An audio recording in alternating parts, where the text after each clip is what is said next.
What if everything, even the way we approach strategy, teams, and the problems that we think we've already solved, is up for grabs?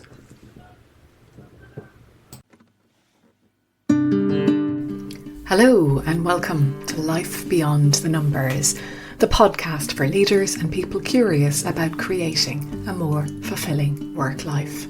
I'm your host, Susan Ní Chríodáin, and I help people in leadership make sense of themselves and their work life, especially in times of uncertainty, transition, and difficulty. I'm also the author of the award-winning book, Leading Beyond the Numbers. And I love real conversations, the ones that invite you to truly listen, that create space for reflection, to be heard, and to feel understood. Together with leaders and fellow explorers, we shine a light on what shapes our work lives, both from the outside and the inside. Join us for stories, insights, and perspectives that keep humanity at the heart of work.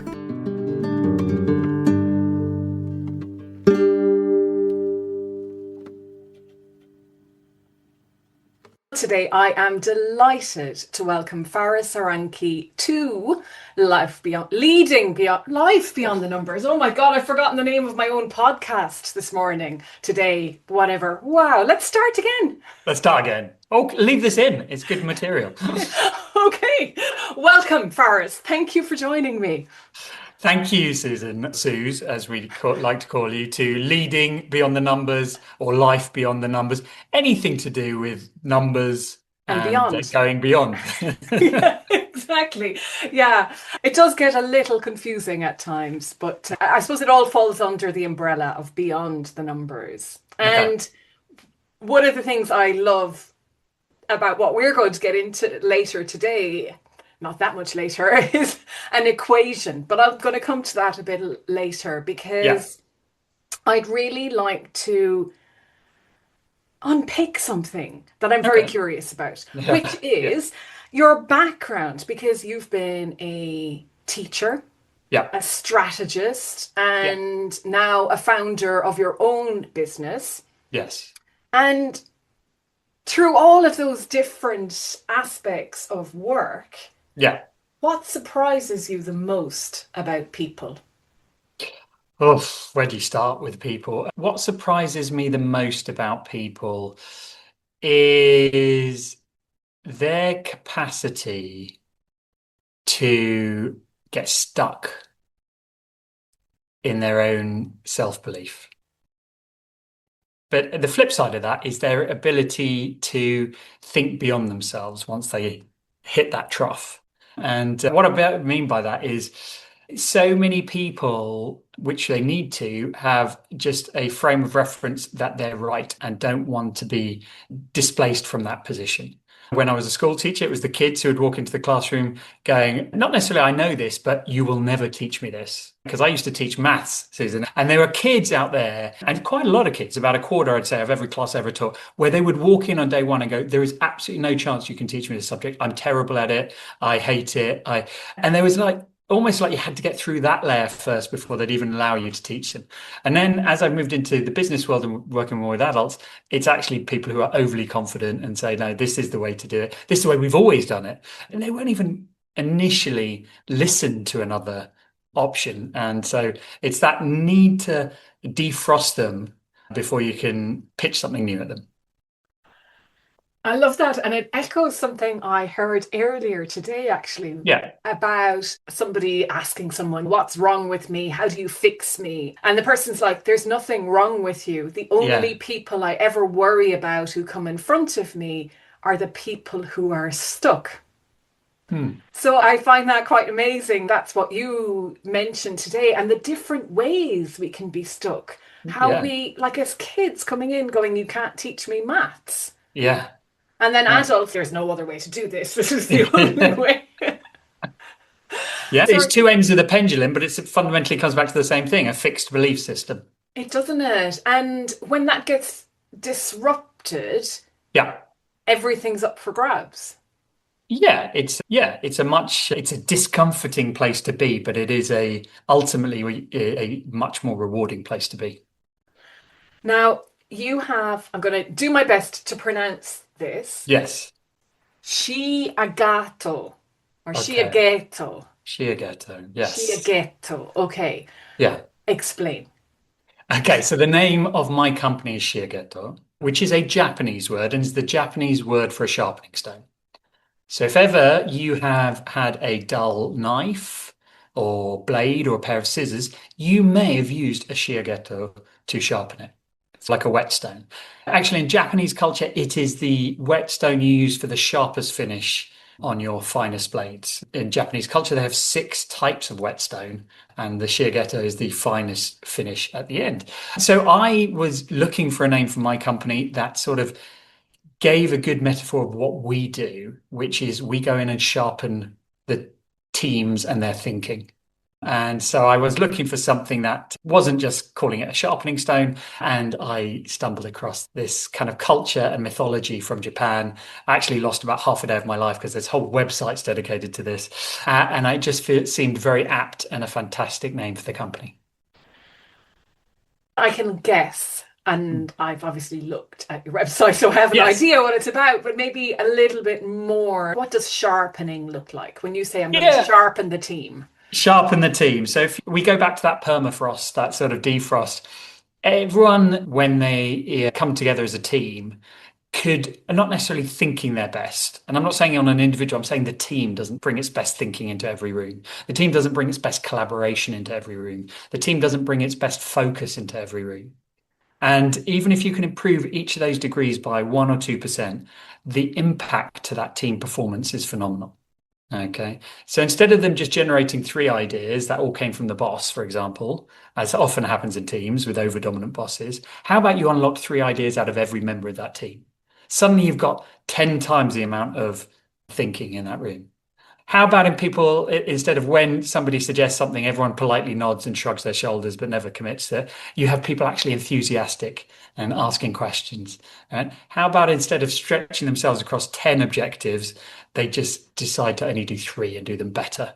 So that's the kind of challenge and sharpening that we do in teams. It's stuff that just happens. It's not that anyone intentionally goes, I want to become a duller blade.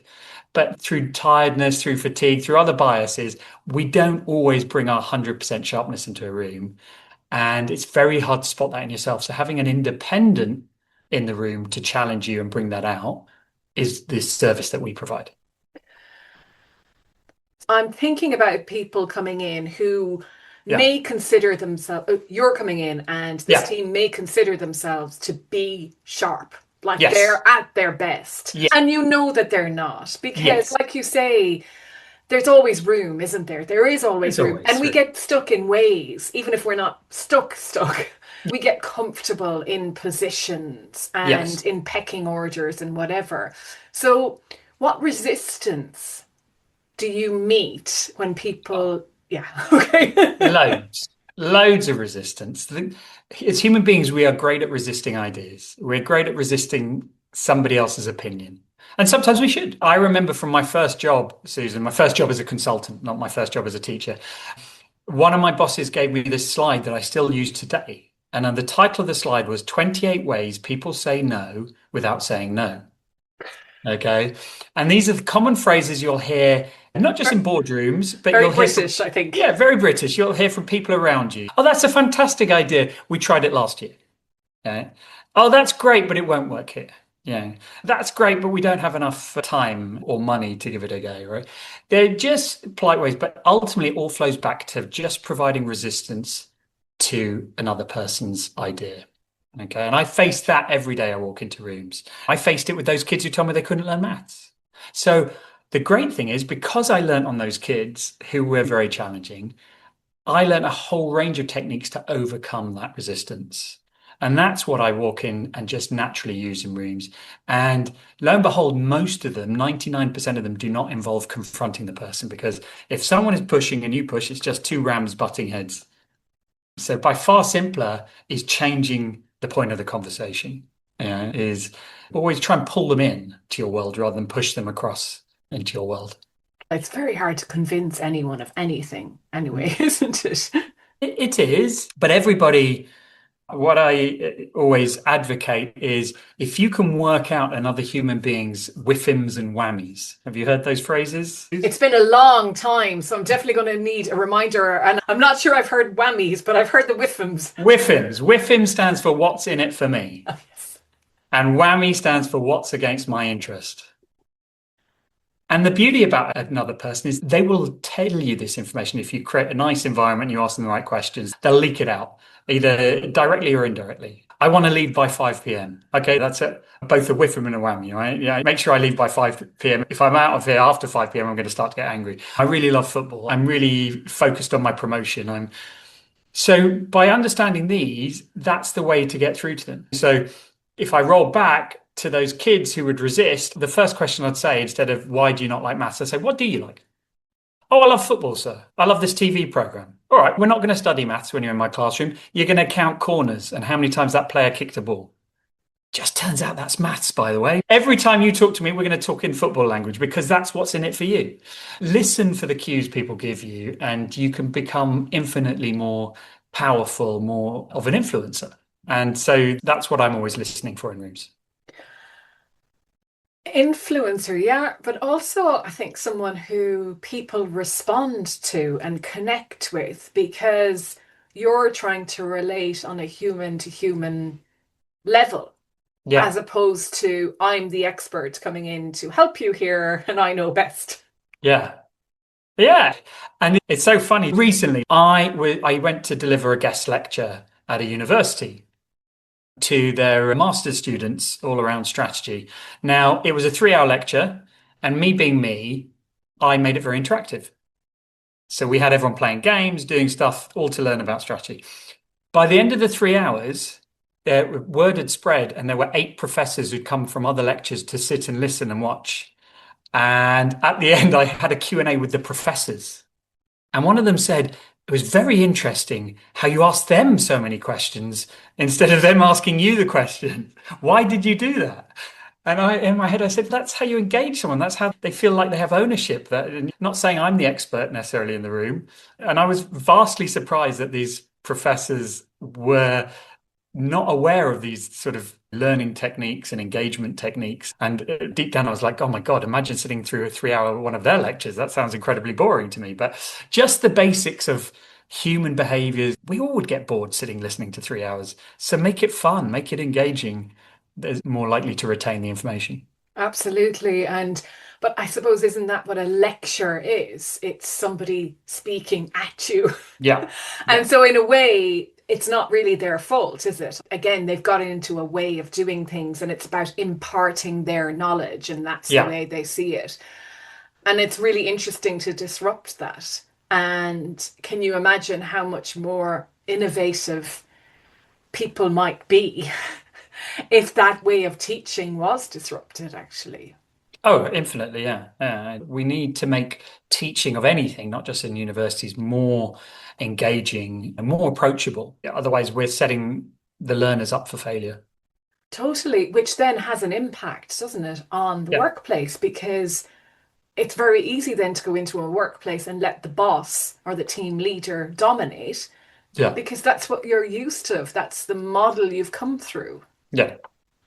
Mm. So, your formula that I Yes, the alluded to formula. earlier, which is IQ Yeah. multiplied by EQ Yes. multiplied by FQ. Yes. Now, I'm going to let you, I think people probably know what they all are. The only one for me that I hadn't come across before was FQ. Yes. And yeah. Yeah, let's start with Let's start FQ. with FQ. Most people wouldn't have heard of FQ. I actually own the trademark in a couple of geographies on FQ because when I was trying to codify, and I'm just going to say the full equation, which is success equals IQ times EQ times FQ. Now, I'm a former maths teacher, so I love an equation. It's not a real equation, as I should point out. But basically, what I was trying to codify was my 20 years of working with companies on strategy and trying to define what made the difference to the successful ones versus the ones that failed to deliver on their strategy. And invariably, I started with you need a good strategy. Okay. Now, that was the IQ part. right? Very easy. And that's where most people start. I really need a good idea, right? I want to lose weight. I need the best idea of how to lose weight, right? Not just the first idea. I need the best idea. Is it go to the gym? Is it go on a diet? Is it take the injection? Whatever, right? Those are all ideas, but you pick one, that's your strategy. But I've seen loads of companies with great strategies do absolutely nothing. In fact, I've written hundreds of strategies for companies. When I worked in strat houses in McKinsey and BCG, and I would write strategies. I would lead teams writing strategies, only to watch the clients never do them. So I was like, there must be something else. And then that's when I realized it's the EQ element. You can have a great strategy, but if they're not bought into it, if you can't take others with you on the journey, that's have high emotional intelligence, then it doesn't matter how good your piece of paper is. And so then I started looking like at the companies that had good EQ, but yet they still weren't always successful and they weren't always delivering. And that's when I codified this final element, which was actually the most successful companies have those first two components, but are hyper focused. They're not out there trying to achieve 100 things. They're trying to achieve one or two things. Everyone in the company, from the CEO down to the shop floor, knows exactly what their task is and how it flows into their goal. People don't just come to meetings because we've always had this meeting. If this meeting's not contributing to that output, we don't have the meeting. And it's just almost refreshing. So that's when I started to codify this FQ. And I needed a word, and at the time, I hadn't got those languages of the cues, but I played around with it, a bit like Shigeto, and I came up with this equation. And lo and behold, I didn't really understand the power of it at the time, but it gave a really simple way to go into a company and say, it's not like you're doing anything wrong, but imagine you're a tripod. In your company, this leg is incredibly long, whereas the other two are quite short. And your tripod will never be firm until you stir up. But your natural inclination when you face a problem is to double down on the strength that you have. So if you're a smart person, you'll throw more IQ at it. If you're a super sociable person, you'll throw more social skills at it. If you're a super focused project manager, you'll just beat everyone up but you need all three. That's why the multiply sign. And in a room, typically, Faris, because obviously everywhere is different. Yeah. What's the kind of pro rata of each of those things? When people come into a room, can they see it? Do people have all three? Are they tunnel visioned with one? Do you know what I mean? Yeah. Individuals have a preference. Yeah. You think of all the people you've ever met in your life, the super technical, smart person is high I, the really gregarious. And then companies pick up cultures. They have a dominant trend, usually set by the highest proportion of those people, but actually it's usually set by the leadership and they hire in their like. So it is very interesting. But if I look at it from our point of view as a firm where we're asked to deliver the most work, 70% of our work is in the EQ domain. Really? And that may be because of who we attract to need us, but we work with clients who have great ideas. In fact, they don't need ideas from us. In my old life, I used to be the ideas person. I prided myself. It turns out these companies have great, smart thinkers, but invariably what they're missing is that collaboration, that knitting, and their team may be strong. Often that's the case, but they're not working across departments. Silos have formed. The CEO has lost touch with the shop floor, and so they're no longer inspired by him. So it is there that we go into battle, and there that we have to help them overcome their challenges. And I'm thinking of that Meatloaf song, 2 out of 3 ain't bad. Now, with the tripod, that's for sure. But in reality, I think of a 3-legged stool, actually, when you say try sitting on that. Yeah. So what do people fight against or resist again there most? Because the focus and the intelligence really seem like the pieces we have to have, and the rest of it. So how do you demonstrate to people that's the part that's missing, I suppose? I get the silos and everything, but to be impact. Yeah, I always take the simplest approach, right? The shortest path is a straight line. So what's the simplest approach that will have the most meaningful is take something that they care about and show the impact on that. So what do I mean by that? In a company level, they usually have metrics. If it's important, they're measuring it. Okay. And that's usually why we're brought in. Something is underperforming. So let's say it's sales or it's costs and I will say, I'm going to do some stuff on you in the company. If that metric does not improve, we stop doing it. But if it does improve, we keep doing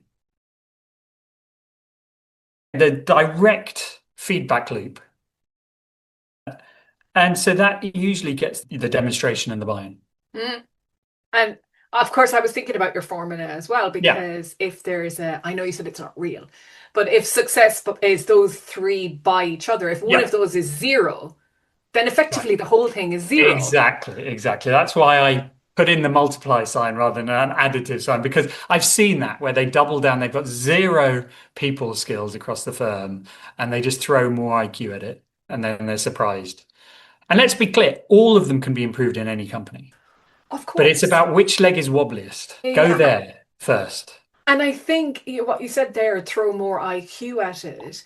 Is it even another one? Is it TQ or SQ, which is like systems and technology? Because I think Yeah. so much of the time our focus is on getting that better, still Yes. not recognizing that actually it's the interactions between everything. 100%. Yeah. Let me tell you a story that will bring that to life and always makes me smile slash sad.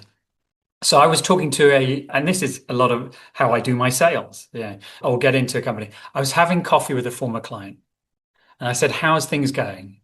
And after he said, look, we've got this massive problem with our costs, our warehousing. Every year, despite my best efforts, he was head of supply chain. We can't get our number of warehouses down and our costs. And I said, that's really strange. I said, what have you done about it? He said, this consulting firm came along and told us it was because of our forecasting model, that we were forecasting how many products we had to make each year wrong. And they offered to rebuild it for us. And that sounded, they showed us these great examples. We paid them several $1 million.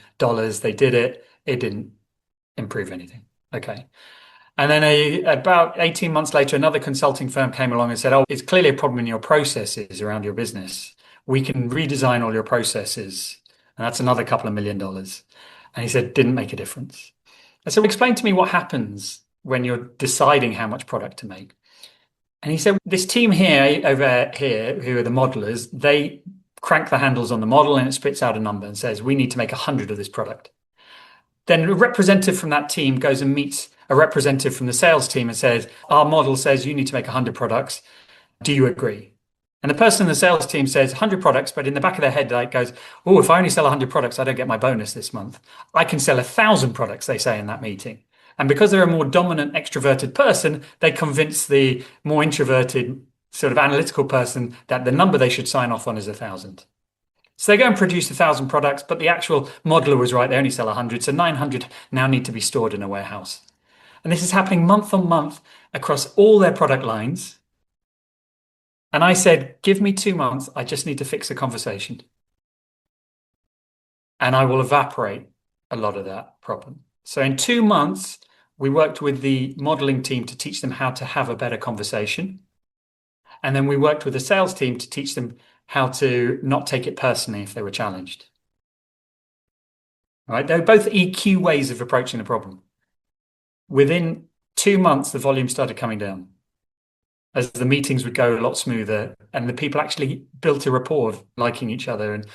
But the real solution, the real acid moment was when they started able to dismantle warehouses and stop paying for the space. Absolutely. Which is really what it was about. Yeah, Yeah. and not having all that excess stock sitting around, Yeah. just, yeah, wow. And it's really simple. Yeah. So we have a tendency, I'm going to say, to complicate it, but I think we complicate things very easily, but then we think it's complex. And there is a difference between those Yes. two. Yeah. And so are people surprised, Faris, at how simple it is in the end? They are. They almost think you're cheating them. Like you're like you set up this whole complex thing and then you're like some sort of movie, like heist. Yeah, because it goes back to that permafrost. They are so rigid in their belief that and their self-belief that they've thought of everything. It couldn't possibly be something so simple because they're really intelligent and they would have spotted it and they would have done something about it. And then for this mystery man to turn up and say a few words, run a couple of workshops, and suddenly that's quite a blow to your ego as a leader. It is, Yeah. but it's not, of course, it is. And I guess it's the curse of knowledge in one It's the way. curse of knowledge, yeah. There's also what you, in the documentation you shared with me, Yeah, let's call it a pitch deck or, yeah, yeah, in that you had a quote that yeah. I actually have in my book, Okay. which is when you're inside the bottle or the Oh, yeah, jar, you yeah. can't see the label. You can't read your own label, yeah. Yeah, and that's what it's pointing to as well, which again earlier is a blind spot because that's what Yeah. I was hearing when you were speaking earlier. And then you mentioned 180 Mm. cognitive biases. Yes. Like, where do we even start then? Because We're all we've screwed, seen, yeah, Susan. yeah. Let's be clear. So just for the sake, at the latest count, there's probably more. At any second, a human being is impacted by at least 180 biases, right? Things like confirmation bias, where we go looking for an answer that we already believe. Halo bias, where we tend to believe people that we like and their opinion more, and variants of these. Now, obviously, these will all come about as survival mechanisms. Life would be so stressful if we had to recreate ideas and think through everything 100%. We wouldn't leave our beds, basically. So there's obviously a lot of value, but sometimes they can be counterproductive. I deploy a range of techniques on myself to try and limit these, but yeah, it is far easier having someone else in the room whose sole job is to look for that. And my dad finds it bonkers. One of my clients pays me specifically to just join board meetings to give it a clean bill of health. I just sit at the back of the room, and if I spot anything, I've been given the right to just stop the meeting and say, "You do realize you're about to do groupthink. You do realize that he just suggested something based on no data whatsoever, and at least three of you agree." Yeah. And some meetings I might say nothing or only one or two sentences. I still get paid. Other meetings I will just stop and step in. And these are very senior, very intelligent people. But because they are self-aware, they see the value in having an independent person who is not focused on the content, but is focused on their behaviors and how they're making a decision. And your dad thinks that's bonkers. Yes, I love because that. I'm not cheap to sit in a room. So they're paying you what to just sit there and nod? I'm like, yes, But Dad. you're not just sitting there and I'm not just nodding. sitting there and nodding. And the other thing I find is precision. Yeah. I think we're very good at speaking quite broadly about things and circling things and management consultant speak. I'm sure you've had plenty of that in your I have day. for sure. And it Yeah. doesn't really say a lot. And I find it interesting that people don't realize how imprecise they can be with their language at times, which leads down to groupthink, like you say, or agreeing to things without Mm, really understanding what it means. mm. And it just naturally happens, doesn't it? Like I said, if we didn't have those shortcuts, we would be so much slower. I work with a lot of multicultural teams. And something I'll do quite early on with them, just to highlight this, is I'll say, look, I want you all to get a piece of paper. I'm going to say a sentence, and I want you to write down the number that pops into your head when I say that sentence. It's going to be a probability. And so they all say, okay, yeah, no. And they say, I just say to them simply, it's probably going to rain tomorrow. Can you now write down on your piece of paper what probability you think it's going to rain? And if there's eight people in the room, we will get somebody's written zero and someone's written 100 because that's their cultural. Some cultures hear the word probably and it's a definite no, and some it's a definite yeah. And I say to the leader, have you ever used the word probably in this meeting and expected everyone to be on the same page? Well, now you've got a proof that two people will be diametrically opposed. And the leader will say to me, how do I counteract that? I say, first of all, sharpen your language, but more importantly, go and check with everyone. What did you just hear? Doesn't matter what you said, it only matters what they heard. And he said, that sounds like a Absolutely. lot of effort. And I said, Well, yeah, okay. That's up to them to work out the. yeah. But I had that with a group that their leader just wanted everything to be good enough. Just Mm, give it to me good enough. And that was fascinating as well because there was no shared understanding of what good enough meant. And I think it's so easy. And this is where the external person really provides such value to Yeah. people because we don't see stuff like that when we're in it together. Yeah. And even in an organization, we become more and more enmeshed in our own language because we have acronyms and all of these things that don't exist outside of our organizational bubble. Yeah. And that further dilutes that streamlining, for want of a better word. Yeah. Yeah, it does. Yeah. And that's what I say. All these little things, when added together, no wonder it's amazing that we actually get anything done. I agree. I agree. I often wonder how we get stuff done at all. And I often think it's kind of like bumper cars. Mhm. Everybody's basically going around, and we're not having this huge mesh up in the middle because we're just somehow managing to get through and get around. But there's Yeah. often a big crash, and that's where, yeah, someone like you comes in and helps out. We talked a little bit about the curse of knowledge, the Yeah. IQ side. My background is in accounting. We talked about people being analytical and the technical side of people's roles, which often becomes a shield Yeah. as well. Yeah. How easy or not so easy, perhaps, is it to help people? I won't even say dismantle that shield, but perhaps notice that they don't need to wear it all the time. Yeah. It can be challenging if you want to dismantle a shield or get someone to put it down for a while. Again, the easiest way is to pull, not to push. In my discovery. So I would never attack the shield. I'd say, hey, why not have this sword as well? All right.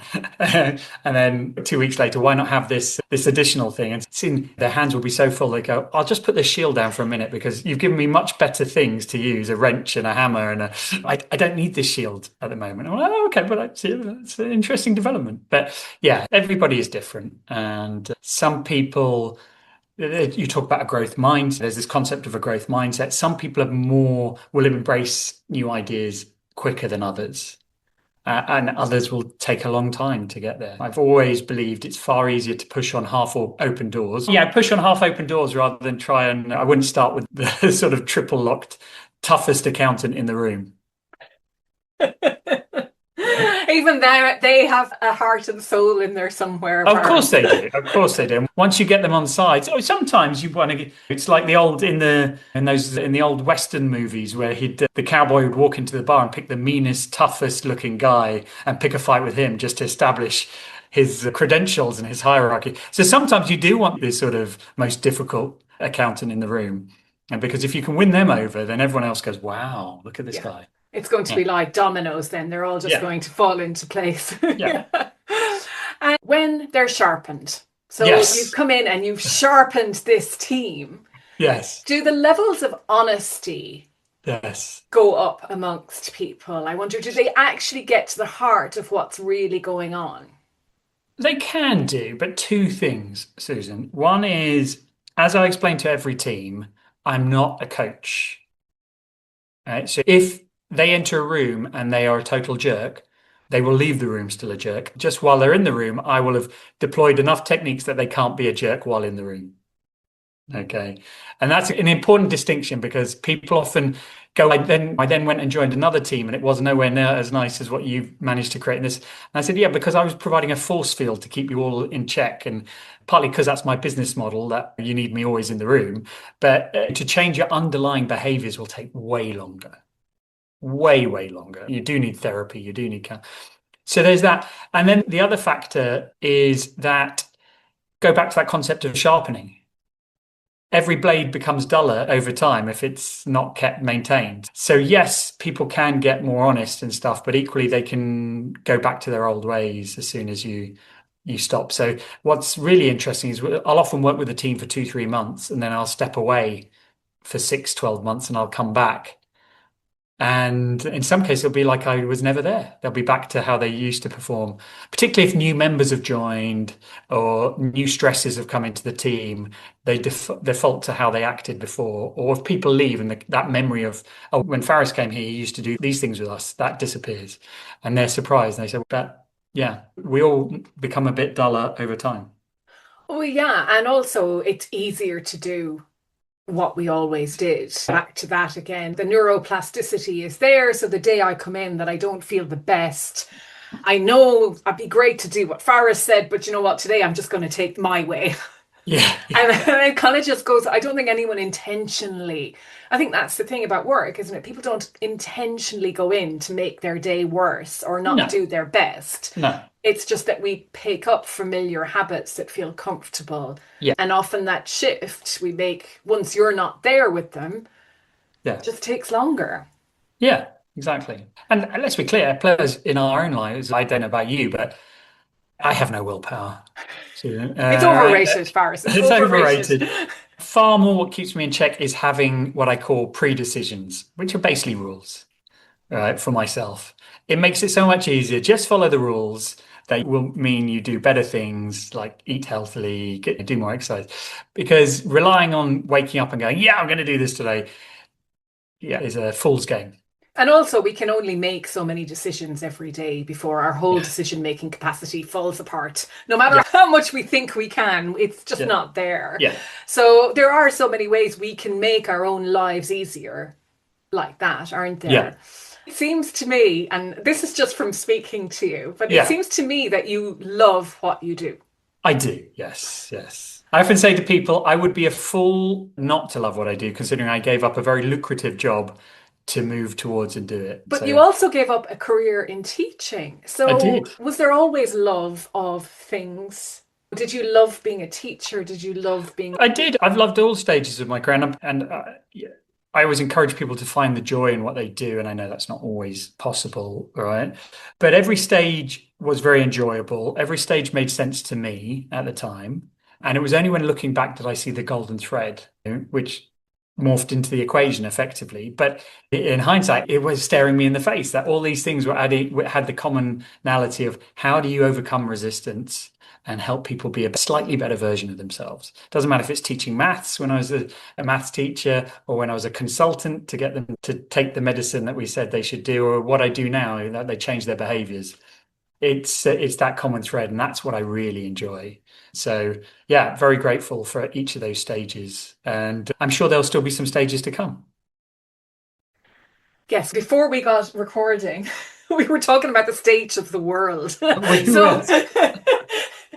let's hope for all of us, Faris, that there will be still stages to come. We really don't know what the future holds, do we? Everything's up for grabs. Everything is up for grabs. The good thing is the world doesn't care.